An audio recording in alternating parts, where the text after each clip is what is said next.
Friends, welcome to my YouTube channel Neeta ಕಿಚನ್ಗೆ ಸ್ವಾಗತ. ಹೇಗಿದ್ದೀರಾ ಎಲ್ಲರೂ? ನಾನಂತೂ ಸೂಪರ್ ಆಗಿದ್ದೀನಿ. ಇದೇನಪ್ಪ ಇವಳು ಕೈಯಲ್ಲಿ ಮೀನು ಇಟ್ಕೊಂಡು ಈ ಥರ ತೋರಿಸ್ತಾ ಇದ್ದಾಳೆ ಅಂದ್ಕೊಂಡಿದ್ದೀರಾ? ಇವತ್ತೊಂದು ಸ್ಪೆಷಲ್ ಫಿಶ್ ಫ್ರೈ ಮಾಡುವ ಅಂತ ಹೇಳಿ ಇದೊಂದು 3 kg ಆಗುವಷ್ಟು ಮೀನುಂಟು ದೊಡ್ಡದು.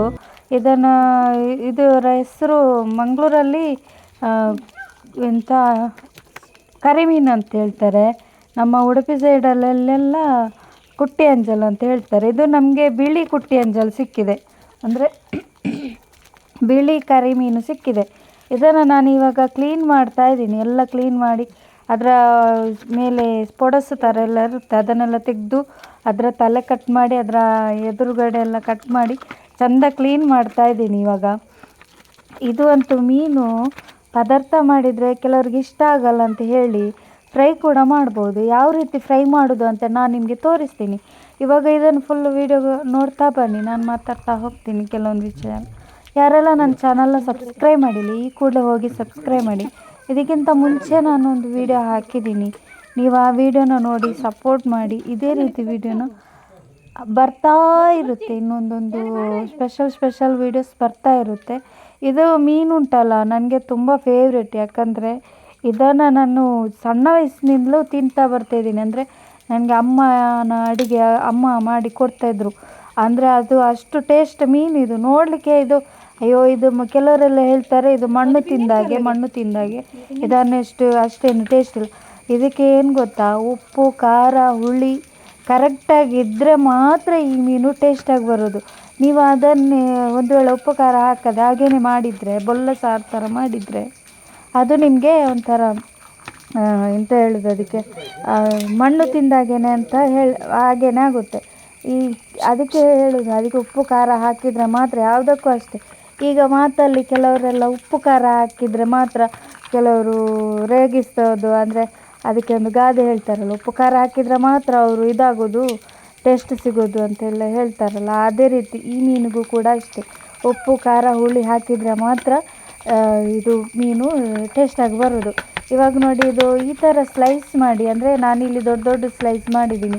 ಅಂದರೆ ನಮಗೆ ಇಬ್ಬರಿಗೋಸ್ಕರ ನಾವು ಮಾಡೋದಲ್ವ, ಅದಕ್ಕೋಸ್ಕರ ಅದನ್ನು ಇಷ್ಟು ದೊಡ್ಡದಾಗಿ ಸ್ಲೈಸ್ ಮಾಡಿ. ಇದು ಸಣ್ಣದು ಸ್ಲೈಸ್ ಮಾಡ್ಬೋದು, ಮಾಡಬಾರ್ದಂತೇನಿಲ್ಲ, ದೊಡ್ಡದೇ ಮಾಡಬೇಕಂತೇನಿಲ್ಲ. ನಮಗೆ ಇದು ಸ್ಲೈಸ್ ಇಷ್ಟೇ ಬೇಕು ಮಾಡಿದ್ದು ನಾನು. ನನ್ನ ಹಸ್ಬೆಂಡ್ ಇದನ್ನು ಹೇಳ್ತಾ ಇರ್ತಾರೆ, ಇನ್ನೂ ಸ್ಲೈಸ್ ಮಾಡ್ಬೋದು, ನನ್ನ ಕತ್ತಿ ಅಷ್ಟು ಪವರ್ಫುಲ್ ಆಗಿ ಉಂಟು, ಅದಕ್ಕೆ ಹಾಗೆ ಇಷ್ಟು ದೊಡ್ಡ ಮಾಡ್ತಾಯಿದ್ದೀನಿ. ಸಣ್ಣ ಮಾಡಿದ್ರು ಫ್ರೈ ಬರೋದು ಹೇಳ್ತಾ ಇರ್ತಾರೆ. ಏನಂತ ಅಂದರೆ, ಇದನ್ನು ನಾನು ಇದಕ್ಕಿಂತ ಮುಂಚೆ ತಿಂದೇ ಇಲ್ಲ, ಈಗ ನೀನು ಮಾಡಿ ಕೊಡೋದ್ರಿಂದ ತಿಂತಾ ಇದ್ದೇನೆ. ಇದಕ್ಕಿಂತ ಮುಂಚೆ ನನಗೆ ಈ ಮೀನಂದರೆ ಕಂಡ್ರೆ ಆಗ್ತಾ ಇರಲಿಲ್ಲ, ಮಣ್ಣು ಥರ ಅಂತ ಹೇಳ್ತಾಯಿದ್ರು. ಇವಾಗ ಮೀನೆಲ್ಲ ಕ್ಲೀನ್ ಮಾಡಿ ಆಯ್ತಲ್ಲ, ಯಾಕಂದರೆ ಇವಾಗ ನಾನು ಉಪ್ಪು ಹುಳಿ ಖಾರ ಮಾಡಿ ಅದರ ರುಚಿಸಿ ಅವರಿಗೆ ಕೊಟ್ಟಿದ್ದೀನಿ. ಹಾಗಾಗಿ ಅವರಿಗೆ ಇಷ್ಟ ಆಗಿದೆ. ಈಗ ಅದು ಮೀನು ಯಾರಿಗೆಲ್ಲ ಇಷ್ಟ ಇಲ್ಲ, ಈ ರೀತಿ ಮಾಡಿ ನೋಡಿ, ಈ ರೀತಿ ಮಾಡಿಕೊಡಿ, ಆವಾಗ ಎಲ್ಲರೂ ಇಷ್ಟಪಡ್ತಾರೆ. ಯಾವುದೇ ಮೀನಾಗಲಿ, ಯಾವುದೇ ಒಂದು ಮನುಷ್ಯರ ಈಗ ಮೀನು ತಿನ್ನೋರಿಗಾಗಲಿ, ಅಂದರೆ ಕೆಲವರಿಗೆ ಮೀನೇ ಇಷ್ಟ ಇಲ್ಲ ಅಂತ ಹೇಳೋರಿಗೆ ಈ ಥರ ಮಾಡಿಕೊಡಿ. ನೋಡಿ, ಇವಾಗ ನಾನು ಮೀನೆಲ್ಲ ಕ್ಲೀನ್ ಮಾಡಿ ಆಯಿತು. ಅದರ ತಲೆ ನೋಡಿ, ಅದರ ತಲೆ ಮತ್ತು ಅದರ ಎಲುಬು ಥರ ಎಲ್ಲ ಇರುತ್ತಲ್ಲ, ಅದನ್ನೆಲ್ಲ ಸಪ್ರೇಟ್ ಹಾಕಿ ನಾನು ಅದರದ್ದೊಂದು ಸಾರು ಮಾಡಿದ್ದೀನಿ. ಅದು ನಾನು ವಿಡಿಯೋ ಮಾಡೋಕ್ಕೆ ಹೋಗಿಲ್ಲ, ಹಾಗೆಯೇ ಮಾಡಿ ಇದು ಮಾಡಿದೆ. ಇವಾಗ ನೋಡಿ, ಇಷ್ಟು ಇದು ಮೀನು ಎಷ್ಟು 1 2 3 4 5 6 ಪೀಸ್ ಏನೋ ಫಿಶ್ ಅದರ ಮಾಂಸ ಸಿಕ್ಕಿದೆ ನನಗೆ. ಅದನ್ನು ಚೆನ್ನಾಗಿ ಇವಾಗ ಮ್ಯಾರಿನೇಟ್ ಮಾಡ್ತಾ ಇದ್ದೀನಿ. ಮ್ಯಾರಿನೇಟ್ ನಾ ಮಾಡುವಾಗ ಇದೆಲ್ಲ ಮಾಡಿ ಆದಮೇಲೆ ನಾನು ಹೇಳ್ತೀನಿ ಏನೆಲ್ಲ ಹಾಕಿದ್ದೀನಿ ಅಂತ. ಅಲ್ಲಿವರೆಗೆ ನಾನು ಇದರ ಬಗ್ಗೆ ಹೇಳ್ತಾ ಹೋಗ್ತಾ ಇದ್ದೀನಿ. ಇದು ಮೀನು ಉಂಟಲ್ಲ, ಚೆಂದ ಮಾಡಿ ತೊಳೆದ್ರೆ ಇದರ ಮಾಂಸ, ಇದು ವೈಟ್ ಮೀನಲ್ವಾ, ಅಂದರೆ ಇದರದ್ದು ಅಪೋಸಿಟ್ ಇನ್ನೊಂದು ಮೀನು ಬರುತ್ತೆ, ಅದ್ರ ಮಾಂಸ ಸ್ವಲ್ಪ ಕಪ್ಪು, ಅಂದರೆ ಅದು ಕಪ್ಪಾಗಿರುತ್ತೆ. ಇದು ವೈಟ್ ಮೀನು, ಕುಟ್ಟಿ ಅಂಜಲ್ ಅಂದರೆ ಕರಿಮೀನು. ಇದು ವೈಟಲ್ಲಿ ಸಿಕ್ಕಿದೆ ನಮಗೆ, ಇಲ್ಲಾಂದರೆ ಕಪ್ಪಲ್ಲಿ ಬಂದರೆ ಅದು ಸೇಮ್ ಇದೇ ರೀತಿ ಟೇಸ್ಟ್ ಎಲ್ಲ ಒಂದೇ ರೀತಿ ಇರುತ್ತೆ. ಈ ಮೀನಿನಲ್ಲಿ 2 ವಿಧ ಮೀನು ಉಂಟು, ಒಂದು ಕಪ್ಪು ಮೀನಿದೆ ಮತ್ತೊಂದು ವೈಟ್ ಮೀನಿದೆ. ತುಂಬ ನನಗಂತೂ ಇದು ಮೀನು ಅಂದರೆ ತುಂಬ ಇಷ್ಟ. ನೀವು ಕೂಡ ಮನೆಯಲ್ಲಿ ಮಾಡಿ ನೋಡಿ. ಓಕೆ, ಈ ವಿಡಿಯೋನ ಕಂಟಿನ್ಯೂಸ್ ಆಗಿ ನೋಡ್ತಾ ಇರಿ.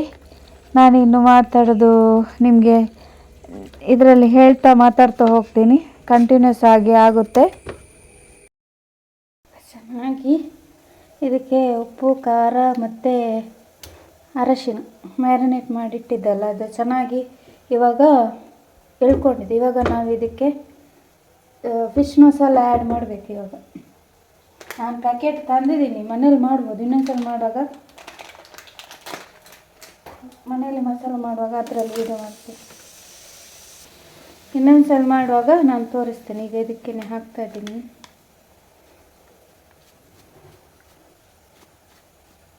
ಇದು ಫಿಶ್ ಮಸಾಲ ಹಾಕ್ತಾಯಿದ್ದೀನಿ.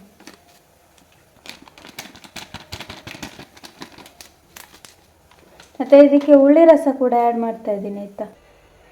ಹುಳಿ ರಸ ಹಾಕ್ತಾಯಿದ್ದೀನಿ.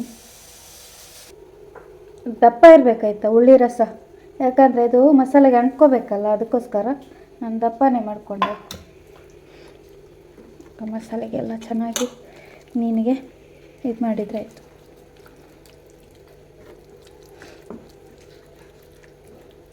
ಎಲ್ಲ ಮೀನಿಗೆ ಇದು ಯಾವ ಮೀನು ಅಂತ ನಾನು ಹೇಳಲಿಲ್ಲಲ್ಲ ನಿಮಗೆ, ಹೇಳ್ತೀನಿ. ಫಸ್ಟಲ್ಲಿ ಸ್ಟಾರ್ಟಿಂಗಲ್ಲಿ ಹೇಳಿದ್ದೀನಿ ನೋಡಿ. ಇದಕ್ಕೆ ಮಂಗಳೂರಲ್ಲಿ ಕರಿಮೀನು ಅಂತ ಹೇಳ್ತಾರೆ, ಉಡುಪಿಯಲ್ಲಿ ಕುಪ್ಪಿ ಅಂಜಲ್ ಮೀನು ಅಂತ ಹೇಳ್ತಾರೆ. ತುಂಬಾ ಟೇಸ್ಟಿ ಆಗುತ್ತೆ. ಇದಕ್ಕೆ ಹುಳಿ ಖಾರ ಎಲ್ಲ ಚೆನ್ನಾಗಿ ಹಾಕಿದರೆ ಒಳ್ಳೆ ಸೂಪರ್ ಮೀನು ಆಯಿತಾ. ಇದನ್ನು ಪದಾರ್ಥ ಮಾಡಬಾರ್ದು, ಫ್ರೈ ಮಾಡಬೇಕು. ಪದಾರ್ಥ ಮಾಡ್ತಾರೆ ಇದನ್ನು. ಆದರೆ ಇದಕ್ಕೆ ಇದು ಅಂದರೆ ಖಾರ ಮತ್ತು ಓಮ ಸತ್ವ ಎಲ್ಲ ಇದಕ್ಕೆ ಜಾಸ್ತಿ, ಅಂದರೆ ಉಪ್ಪು, ಖಾರ, ಹುಳಿ ಎಲ್ಲ ಐಟಮ್ ಇದಕ್ಕೆ ಪರ್ಫೆಕ್ಟಾಗಿದ್ದರೆ ಇದು ಮೀನು ಸಖತ್ತಾಗಿರುತ್ತೆ. ಆದರೆ ಇದು ಫ್ರೈ ಮಾಡಿ ತಿಂದರೆ ಕೂಡ ಇದು ಚೆನ್ನಾಗಿರುತ್ತೆ. ಇದು ಬೆಂದ ಮೇಲೆ ಸ್ವಲ್ಪ ಅಂದರೆ ಪದಾರ್ಥದಲ್ಲಿ ಲಬ್ಬರ್ತಾರೆ ಚೆನ್ನಾಗಿ ಇರುತ್ತೆ. ಫ್ರೈ ಆದರೆ ಇದು ಕ್ರಿಸ್ಪಿಯಾಗಿ ಥರ ಬರುತ್ತೆ, ಆವಾಗ ತಿನ್ನೋಕ್ಕೆ ಕೂಡ ಟೇಸ್ಟಾಗಿರುತ್ತೆ. ಇವಾಗ ಇದು ಮ್ಯಾರಿನೇಟ್ ಮಾಡಿಟ್ಟಿದ್ದಲ್ಲ ಅವಾಗ, ಹಾಗಾಗಿ ಇದನ್ನೀಗ ಮಸಾಲೆ ಕೂಡ ಸ್ವಲ್ಪ ಒಂದು 5 ನಿಮಿಷ ಹಾಗೇನೇ ಇರಲಿ. ಅಂದರೆ ಮ್ಯಾರಿನೇಟ್ ಮಾಡಿ ಇಡುವಾಗ ಉಂಟಲ್ಲ, ನಾನೊಂದು 10 ನಿಮಿಷ ಇಟ್ಟೆ. ಆಮೇಲೆ ಇದೀಗ 10 ನಿಮಿಷ ಇಡಬೇಕು. ಒಟ್ಟಿಗೆ ಟೋಟಲಾಗಿ 20 ನಿಮಿಷ ಮಸಾಲೆ ಎಳ್ಕೋಬೇಕು, ಉಪ್ಪು ಖಾರ ಎಲ್ಲ ಚೆನ್ನಾಗಿ ಎಳ್ಕೋಬೇಕು. ಹಾಗೆ ಇನ್ನೂ ನಾನು ನಿಮಗೆ ಫ್ರೈ ಮಾಡುವಾಗ ಸಿಗ್ತೇನೆ, ಆವಾಗ ನಿಮಗೆ ಗೊತ್ತಾಗೋದು. ಇದು ಇನ್ನೂ ಕೂಡ ಸ್ಲೈಸ್ ಮಾಡ್ಬೋದು, ಜಾಸ್ತಿ ಸ್ಲೈಸ್ ಬೇಡ ಅಂತ ಹೇಳಿ ನಾನು ಹಾಗೇ ಮಾಡಿದೆ, ದಪ್ಪನೇ ಮಾಡಿದೆ ನೋಡಿ. ಇನ್ನೂ ಇದಕ್ಕಿಂತ ನಂದು ಕತ್ತಿ ಕೂಡ ಅಷ್ಟೇ ಚೆನ್ನಾಗಿತ್ತಲ್ಲ, ನೀವೇ ನೋಡಿದ್ರಲ್ಲ ಕಟ್ ಮಾಡುವಾಗ, ಅದಕ್ಕೆ. ಇವಾಗ ಇಲ್ಲಿ ನಾನು ಪ್ಯಾನ್ನ ಬಿಸಿ ಮಾಡೋಕ್ಕೆ ಇಟ್ಟಿದ್ದೀನಿ, ತವಾನ. ಇದು ಬಿಸಿ ಆಗಲಿ. ಈಗ ನೀರುಂಟಲ್ಲ, ಇವಾಗ ಇದು ಮ್ಯಾರಿನೇಟ್ ಆಯಿತು, ಫಿಶ್ ಮ್ಯಾರಿನೇಟ್ ಆಯಿತು. ಇವಾಗ ನಾವು ಇದಕ್ಕೆ ತೆಂಗಿನೆಣ್ಣೆ ಬೇಡ, ಇಲ್ಲಿ ನಾನು ಮೀನು ಫ್ರೈ ಮಾಡಿದ್ದು ಸ್ವಲ್ಪ ಎಣ್ಣೆ ಉಂಟು, ಅದೇ ಹಾಕ್ತೀನಿ. ತೆಂಗಿನೆಣ್ಣೆ ಅಲ್ಲ, ಇದು ಪಾಂಬಾಯಿಲ್ ಎಣ್ಣೆ ಹಾಕಿದ್ದೀನಿ ನೋಡಿ, ಹಾಕಿದ್ದೀನಿ. ಎಣ್ಣೆ ಬಿಸಿ ಆಗಬೇಕು. ತವ ಸ್ವಲ್ಪ ಇದ್ರಾಗೆ ಕಾಣಿಸ್ಬೋದು, ಅದು ಹಾಗೆ ಅದರಲ್ಲಿ ಮೀನು ಫ್ರೈ ಮಾಡಿ ಎಲ್ಲ ಹಾಗೆ ಆದದ್ದು ಸೇಪು ಔಟಾಗಿ. ಎಣ್ಣೆ ಕೂಡ ಫ್ರೈ ಆಯ್ತು ನೋಡಿ. ಚಟ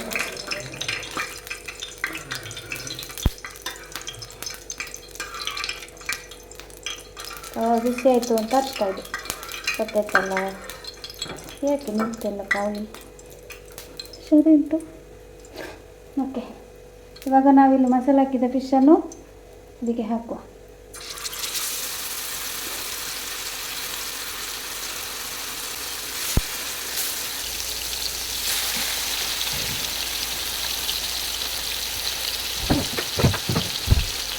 ಇವಾಗ 4 ಮೀನು ಸಾಕು ಫ್ರೈ ಮಾಡಲಿಕ್ಕೆ. ಮತ್ತು ಒಂದು ಸೈಡಲ್ಲಿ ಮೊಟ್ಟೆ ಬೇಕು ಅಂತೀವಿ. ಇವಾಗ ಉಲ್ಟಾ ಹಾಕುವ.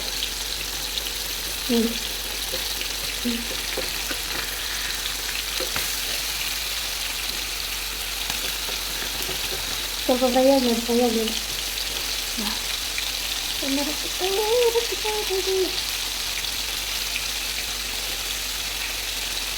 ಇವಾಗ ಫ್ರೈ ಆಯಿತು ಅನಿಸುತ್ತೆ. ಇದು ಸ್ವಲ್ಪ ತವ ಹಾಗೆ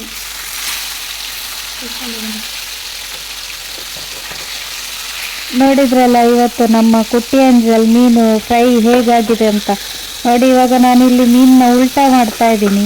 ಇದು ಚೆನ್ನಾಗಿ ಇನ್ನೂ ಫ್ರೈ ಆಗಬೇಕು, ಅಂದರೆ ಇದರ ಆಯಿಲೆಲ್ಲ ಆ ಫಿಶ್ ಸಣ್ಣಗೆ ಹೀರ್ಕೊಳ್ಬೇಕು, ಅಂದರೆ ಆಯಿಲ್ ಹಾಕೇ ಇಲ್ಲ ಅನ್ನೋ ಥರ ಆಗಬೇಕು. ಆ ಥರ ಫ್ರೈ ಮಾಡ್ಕೊಳ್ಬೇಕು, ಕ್ರಿಸ್ಪಿಯಾಗಿ ಫ್ರೈ ಮಾಡ್ಕೋಬೇಕು. ಅಂದರೆ ಏನು ಮಾಡಬೇಕಂದ್ರೆ ಎರಡು ಸೈಡು ಉಲ್ಟಾ ಹಾಕಿ ಮುಂಚೆ ಎರಡು ಕಡೆ ಉಲ್ಟಾಕ್ತೀವಲ್ಲ, ಆವಾಗ ಅಲ್ಲಿ ನಾವು ಉಲ್ಟಾ ಹಾಕಿ ಆದಮೇಲೆ ಎರಡು ಸೈಡ್ ಫ್ರೈ ಮಾಡಿ ಆದಮೇಲೆ ಸ್ವಲ್ಪ ಹೊತ್ತು ಗ್ಯಾಸನ್ನು ಸ್ಲೋ ಮೀಡಿಯಮಲ್ಲಿ ಫ್ರೈ ಮಾಡಬೇಕು. ಮತ್ತು ಲಾಸ್ಟಲ್ಲಿ ಎಂಡಲ್ಲಿ ನಾವು ಮಾಡುವಾಗ ಅದಕ್ಕಿಂತ ಮುಂಚೆ ಒಳ್ಳೆ ಫ್ರೈ ಮಾಡ್ಕೊಳ್ಬೇಕು ಎರಡು ಸೈಡನ್ನು. ನೋಡಿ ಇವಾಗ ನಿಮಗೆ ಗೊತ್ತಾಗ್ತದೆ, ಯಾಕೆಂದರೆ ನಾನು ಮತ್ತೆ ಅದೆರಡು ಸೈಡ್ ಫ್ರೈ ಆದಮೇಲೆ ಮತ್ತೆ ಸ್ಲೋ ಮೀಡಿಯಮಲ್ಲಿ ಇಟ್ಟಿದ್ದೆ.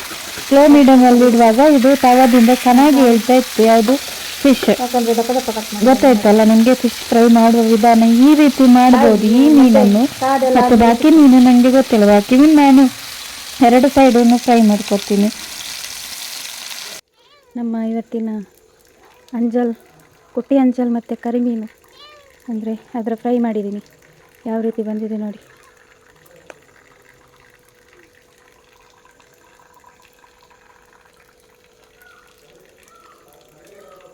ಸೂಪರಾಗಿದೆ ಅಲ್ವಾ?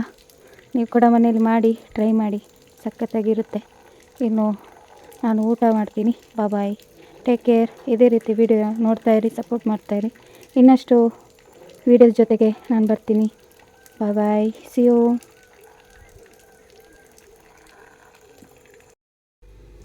ನಾನು ಟೇಸ್ಟ್ ಮಾಡಿದೆ, ಚೆನ್ನಾಗಿದೆ.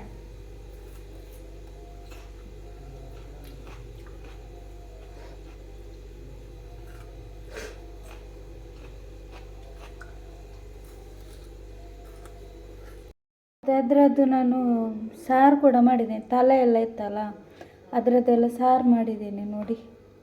ಸೂಪರಾಗಿದೆ ಮಾತ್ರ ಇದು ಕೂಡ. ಅದು ನಾನು ಮಸಾಲೆ ತೋರಿಸಿಲ್ಲ ನೋಡಿ, ಮಸಾಲೆ ಇದೆಲ್ಲ ತಲೆಯಲ್ಲಿಂಟು, ತಲೆಯಲ್ಲಿದೆ ನೋಡಿ. ಅದು ತಲೆನ ಕಟ್ ಮಾಡಿದ್ದೀನಿ ನಾನು. ಓಕೆ.